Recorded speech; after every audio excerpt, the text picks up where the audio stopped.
My people, how una dey today o? Hope una dey fine. Welcome to today's episode on Street MBA with Kapick. And our topic for today on Street MBA with Kapick, episode 12 na stop mistaking fintech for app for bank. Know the difference. Uncle Femi, Aunty Keshi, you open one app, send money, and you think say na bank. Omo, calm down o. Fintech no be bank, and if you dey run business, you gats know the difference before your money jam gbege. Fintech apps like Opay, Palmpay, Kuda, Moniepoint na technology companies wey dey offer financial services.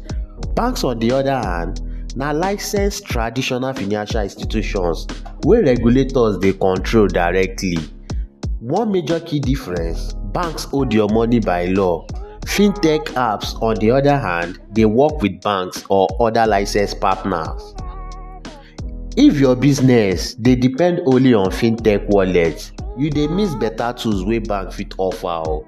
Business account statement, for example, loan credibility, audit-ready transaction, legal financial cover. For example, you dey collect POS payment through app wey no fit print proper record.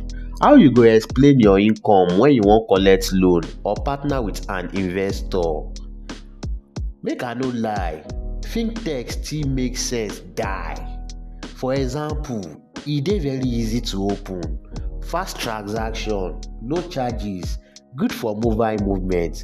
For small daily collections or staff payouts, fintech na lifesaver o. But make sure say you no use am hold big funds, cause if backup no dey, na gbege o. If you serious with your business, use fintech for daily cash movement. Use bank for financial credibility. Always withdraw profits to secure accounts. Get records even if na notebook or spreadsheet. Don't run your business like say na play o. Na your money, your future. Plan am with sense. Stop thinking say fintech na bank. Dem dey try, but dem no be full financial base. Know wetin you dey use, how you dey use am, and how e dey affect your business. Dis na Street MBA with Kapick. Class don close for today. Do not forget to hit the like and subscription button, and also share this to fellow hustlers. Apply the lesson learned for today. Wa shere.